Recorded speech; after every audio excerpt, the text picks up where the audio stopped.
On this episode of Food for Thought, meet a man who's traveled America as a military brat, a trucker, and a biker gang member. A man who's pursued a career in some of the finest restaurants in America, only to give it all up in search of a new direction in life. Traveling around the world for enlightenment and ideology, he also found new inspiration in Eastern cuisine. All along this journey, he was looking for a sense of community and a higher purpose. Returning to Orlando, Sean Noonan is now the owner and proprietor of Dixie Dharma at Market on South Street. Now he's on a mission to change the way people perceive plant-based cuisine. And he has a message for you. Eat your vegetables. I'm Jorge Estevez. I love to eat. So good. And I know the best way to have a great conversation is to share some great food. Come with me as I go in search of the finest cuisine in our town. From the poshest restaurant downtown to the latest trend in food trucks, we are gonna try it all. Along the way, we are gonna discover some pretty cool places, meet some fascinating people, and hear some very inspirational stories. This is more than just good food, it's food for thought. Just to the east of downtown Orlando is an up-and-coming eclectic area known as the Milk District. There's a new place out here with amazing cuisine in an unexpected style. Plant-based, traditional Southern barbecue. Yup, you heard that right. Hey, George. What's going on, brother? What's going on? Happening? Welcome to Market on South, home of Dixie Dharma. I've heard about this place. I've never actually seen it. This place is kind of amazing. Under one roof, we have many different companies. They're all local, small companies. We use this as sort of like an incubation space. We've got Valhalla Bakery, they do all of our sweet stuff. We've got Dixie Dharma that handles all the savory stuff. And then we have different shelving areas for any kind of local business to try to make an impact. You kind of created a whole area community around something like this. I was privileged enough to be part of a group of people and local business owners that wanted to put the Milk District on the map. And so Did you say Milk District? Yep. Why is it called the Milk District? Milk District, there's a T.G. Lee factory down the street. T.G. Lee? T.G. Lee, yeah. So, and we have sort of like a running joke, and we try to play around with the words a little bit. We call ourselves the Almond Milk District yeah. because it's plant-based over here. Plant-based. Now, is that vegan? Is that the same thing? It's the same thing. The ingredients are the same, the requirements are the same. We just felt that the cuisine had evolved so much from its early days of just raw sprouts and carrots and hummus and things like that to we've evolved beyond that to where this is an actual cuisine, so we needed to rebrand it. I don't know much about food, but I know I want to try this stuff, so what would you recommend? So you need to try our Mac Flight. It's 3 different versions of plant-based mac and cheese. It's a big hit around here. So Stop. Did you say vegan mac and cheese? Yeah, vegan mac and cheese. The coolest part about it is there's no cholesterol. Okay, but there's real cheese. There's no cheese. We mock the cheese through a combination of nuts and root vegetables, and I'll challenge you to be able to tell the difference. Okay, all right, you got me. I'm intrigued. It's a big hit around here. So let me get. Hey Drew, you guys got that Mac Flight up yet? Mac Flight, please. Wow. All right, here we go. And this is our 3 different versions of our in-house mac and cheese. Okay, I can't stare at this much longer without eating it, so let's go. Let's do it. Nice. There's a very different vibe about this place. Hospitality, community, and of course, there's the food with a twist. This looks just like mac and cheese. Thank you very much. All right, what's this one? This is the classic baked mac and cheese. We have toasted panko, we bake it into our sauce, we have pimentos. It gives it a little bit of a creamy, almost nod to pimento cheese itself. So we get them going to buffalo, which is just jam-packed with our buffalo sauce. And then we've got our roasted garlic. This is incredible. Thank you very much. I really think that people have to make that crossover between like, well, there is plant-based foods that exist out there, but they're not very good. That's pretty much the universal concept of right now. But my journey is that I feel that I can make them taste good. It just takes culinary prowess. And then you're just working with ingredients by the end of the day, so why not do it correctly? How'd you even decide, all right, I think I want to go vegan? Oh, it was definitely the challenge. When you first get into the culinary, you usually go all gun-ho and go straight to fine dining, which is exactly what I did. And many years and many cities doing pre-fee meals, this, and Michelin stars, that. I just didn't really feel there was a disconnect between me and the customer. So then I got this really cool job in this place in Atlanta where it was more like a diner concept, and everybody was like interacting with each other. The guests were coming into the kitchen and saying, hey, what's going on? And we were allowed to go out there and say, hey, how you doing? And blah, blah, blah. And I was like, that's where I really started all coming together for me, that this is what I wanted out of my career in culinary. I gotta say, I'm very impressed with this place. It's It's not like Hell's Kitchen-y. It's like a fun, friendly neighborhood, kind of like, how you doing? Come on in. It just comes down to Southern hospitality. You know, we treat our customers right, we treat our employees right. We've done a good job cultivating that with our staff, and and I think our food represents that as well. Plant-based food is everywhere in the U.S. Why here? Why say, all right, you know what? I think Orlando's the place for me. Orlando's culinary scene was absolutely terrible. A lot of chain this, chain that, box nonsense. So you had to go find your culinary skills somewhere else. So I'd go to Atlanta, I'd go to Chicago, I moved to Bulgaria, I went to India and Ireland and a couple other places domestically. And as that was going on and I was sort of finding myself within this culinary world, Orlando's scene really took foot. And I was able to come back one time and say, hey, it's primed, it's ready, it's something that we can do here, and I'm happy to be a part of it. So this is great, it's pasta, but barbecue, right? Like, I see the menu from here, I see orange bird and Carolina barbecue and heirloom TLT and all this stuff. How do you do a barbecue with plants, with vegetables? Vegetarian barbecue, I believe, can actually absolutely be a thing. A lot of people would scoff at the idea because, you know, where would you get the flavor profiles? Where would you get the low, slow cooking things? We can use the same spice profiles and the same vinegar-based sauces and have a very similar product by the time we're all done with it, and it's got no cholesterol. I see on the menu fried green tomatoes. Now, I remember the movie. Yep. So can you tell me more about the Whistle Stop dish? Cafe, absolutely, yeah. Fried green tomatoes, super staple, classic for any Southern restaurant's menu. We start out with a thick cut, super green, Florida green tomato, do our own little batter mixture in the back, hit it with some French toast, something called chow chow, which is a classic Appalachian pickled mixture, and then we go from there. Okay, I would love to be able to not only have a fried green tomato, I'd like to be able to learn how to make a fried green tomato. Well, if you want, we can get you in the kitchen, we can try it out. You're gonna show me how to make a fried green Absolutely. tomato. It's gonna be the best one you've ever had. I gotta go down to the market now to get some ingredients for the day if you want to tag along. Yeah, I do. All right, let's do it. Let's go. We'll make a fried green tomato. Hang on a second. Okay.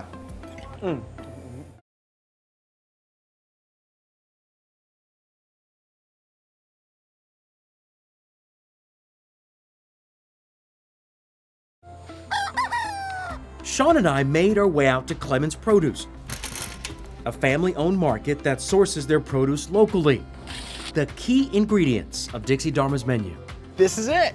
Wow. Clemens Produce. So this is like decades old, isn't it? This place has been here for literally forever. I think it was opened in 1970 by the Clemens family, and they have the best quality produce, I think, in the state. And when you make food out of produce, as you do for plant-based stuff, The most important part. so like you have to get the best lettuce and the coolest whatever that is. Those are Brussels. And whatever that is. Yep, we got some parsley and cilantro, and freshness and quality is absolutely everything. Why is it important to kind of go to your local places to pick up food?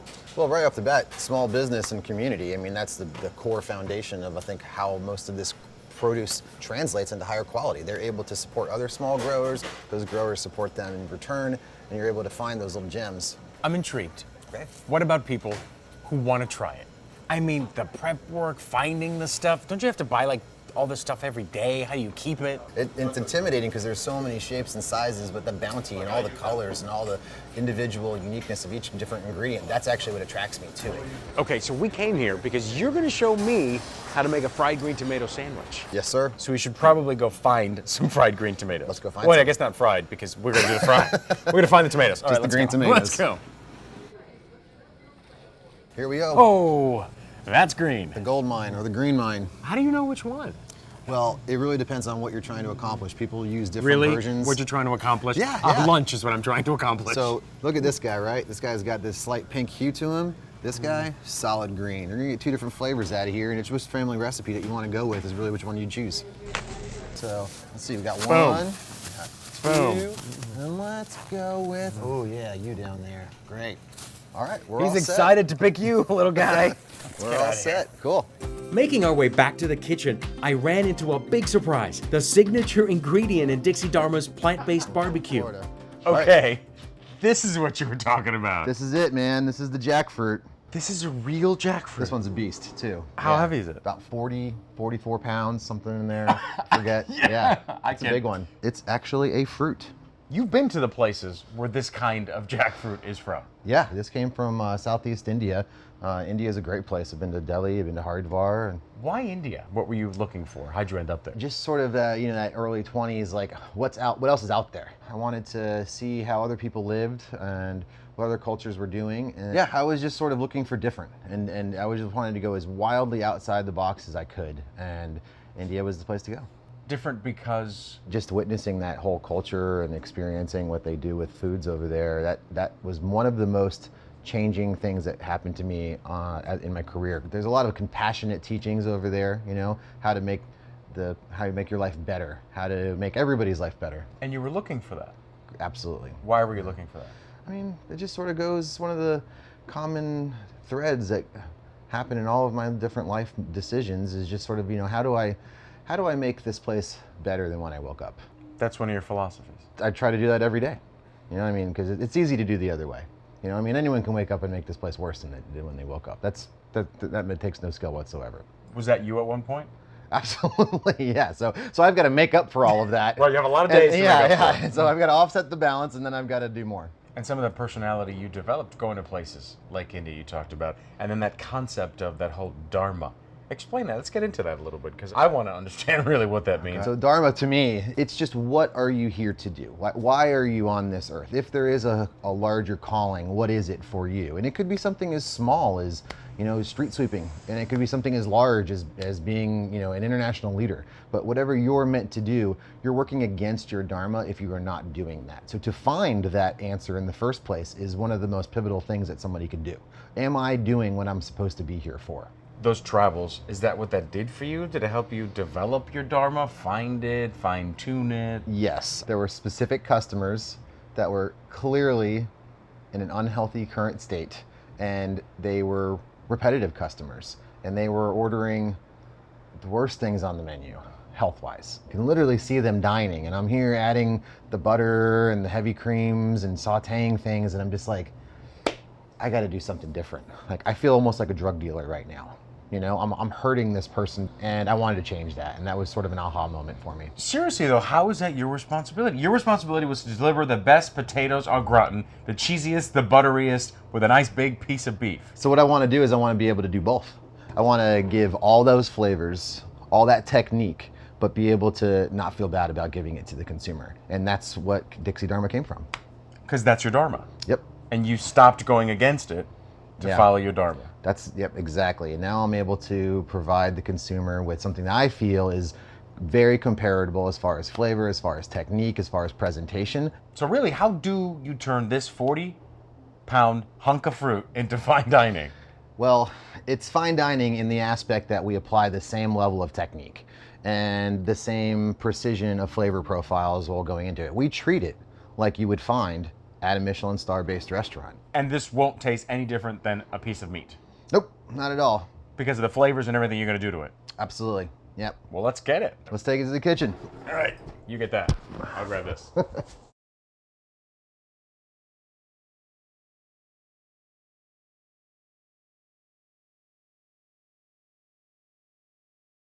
Combining his many years of experience in high-end Michelin star restaurants and his love of Southern cooking, Sean has perfected his own plant-based barbecue recipes featuring the jackfruit. Now, we won't be able to see exactly how he does it because it's kind of a secret, but Sean showed me the basics of how to turn a fruit into classic Southern barbecue. So you can see already, it's already starting to mimic pork. From there, we're going to add our secret herbs and spices. We're going to let it braise low and slow until all those flavors develop, and then we're going to char it off to finish it, and then we're good to use it as a sandwich. All right, so we saw how we make our jackfruit. Yes. It's getting a little crazy in here. I think we should probably move over to our trailer. Trailer? Yeah, we have a brand new trailer, full kitchen, and we'll make our fried green tomato sandwiches. Sounds like a plan. Cool. All right, I'll grab the maters. Let's go. Dixie Dharma's Southern plant-based barbecue has become so popular, Sean now operates a Dixie Dharma food truck, and there will be locations in Tampa and Sanford. So let's get one good slice out of there. Okay, here we go. All right, natural. Let's start to the knife. Natural. With that Southern hospitality Sean lives and breathes, he shows me how to make a Dixie Dharma fried green tomato sandwich. All right, so I'm going to try now. All of Sean's soul-searching, cultural, and cuisine experiences put a real twist on this quintessential Southern dish. But it all goes back to his childhood and cooking with the family. My family, I grew up in an Italian family, so there was cooking going on at all points in time. I just love ritual in general. It's just, when you have a certain amount of steps that you have to go through, same thing every time, allows your brain to just sort of like take a break for a second. This is like my yoga. Yoga. Nice. I love it. I can see that. It looks like you got it. There you go. So let's fry them up. All right, let's go. As with many southern dishes, we're going to fry up these maters and give them a nice crispy coating. Ow. There you go. Hey. Whether it's the green tomatoes or Texas toast, Chef Sean has a technical culinary term for cooking his dishes to perfection. Everything GBD. Golden brown and delicious. And we're halfway to lunch, or dinner at this point. To the table. Just gonna throw it on each slice of bread. Dress it up with an eggplant-based sauce that mimics mayo, 2 tomato slices, Wow. Yeah. all topped with a rich garlic-coated kale, Awesome. and the chow chow pickled Yeah, vegetable mix. Absolutely. And here we have it, Go. the Dixie Dharma fried green tomato sandwich. Nice. All right. That is And we're good to go. Let's go eat this bad boy. All right, let's do it. Come After on. you. Thank you. With our sandwiches in hand and a side of that amazing plant-based mac and cheese, we grabbed a couple of cold beers and finally sat down to this classic Southern meal. You did great for your first day in the kitchen. I have to tell you, I was proud of my creation, but also I felt more enlightened as I got to know Sean just a little bit better. Wait, It looks really good. You're not gonna try it. All right, yeah, I'll go into it. I was gonna let you figure it out first to see if it's safe, but I think it is. This tastes so good. So like when you started this whole thing, were you like, this is what it's gonna taste like. People are gonna love it. Like it's gonna change the way people think of plant-based food and all that stuff. Fried green tomato sandwiches are just like, I don't think they're ever done really that well, and for a myriad of different reasons, but I wanted to introduce Orlando to it because a lot of people are trying it. No one's really nailing it. But before this- fried green tomato tamales might work, by the way. That's good stuff. Yeah. Before this though, years ago, I mean, it took you a while to get here. I mean, I know about plant-based food now. You taught me how to go shopping. You did all these things with me. But like before all that, there was a lot more to you that people don't know about. You took a deep breath. Why?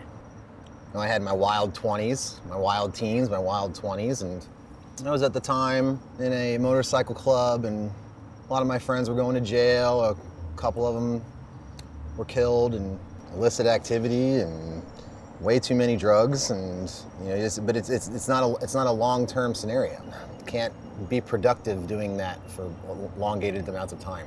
Was there a moment where you thought you couldn't get out? When you're with the women, when you're with the movement and the illegal activity, did you ever think, how the hell am I going to get out of here? No, the sense of community with the other people that also had been searching on the outskirts of our society for that community, not finding it within the mainstream of our community. So I'm going to try the mac and cheese, and then I'm going to ask you, Yeah. when was that moment you were like, okay, I'm going to clearly mess this up if I don't snap out of this? It's time for me to find my other community. So it was probably in my mid-20s, got into some trouble, and it was just sort of a moment in time where I was like, what's the long game? I just needed some more stability. I needed something to build with. I needed things to play upon and be artistic with, and that wasn't the medium at the time. And then I figured that it would be better to focus all that energy in a positive direction, which sounds like some cliche thing some hippie thing that you see on Pinterest or something like that, but it turns out that it's absolutely correct. If you focus your efforts in a positive direction, then the universe does smile upon you.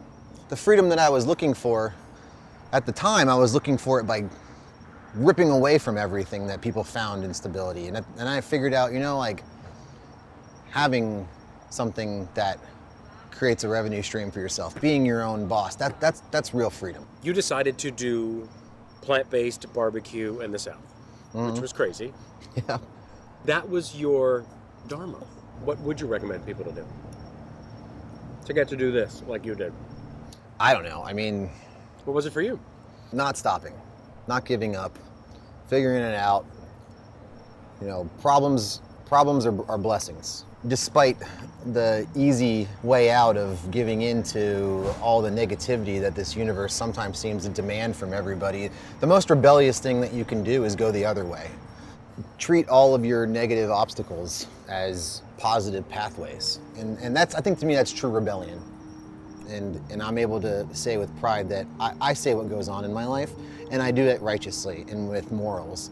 As we talked, I came to realize that Sean has not only transformed his life, but feels that part of his dharma is to give the opportunity to others to transform theirs. Whether it be through mentoring at-risk youth or just showing a kid how simple it is to make healthy food choices, Sean is living his dharma every day. And it is his time with kids where Sean feels he's doing the most good. We raise funding for local schools. We've got our nonprofit that's rocking and rolling, helping local kids. I've tried to lead my whole life as what would 8-year-old Sean be happy with, you know? That's sort of like my checks and balances, you know? Would 8-year-old Sean be cool with this? And I'm able to interact on the level that I think I'm truly happiest with when I'm benefiting with these schools. And now, as we wrap up, you've created an open-minded community. You've created acceptance. You brought your friends along for the ride. You've made new friends. That's got to feel good. It absolutely does. Yeah, because like you were saying before, we you know, to have a sense of community is within most of us, if not all of us. So, a little food for thought. Basically, you created your community from when you were a biker. You always had that. Yep. You've just fast forwarded, sprinkled in some adult. Yep. And here you are with a whole different community. That's an easy way to put it. Yeah, I should have started with that one. Yeah. Thank you, my friend.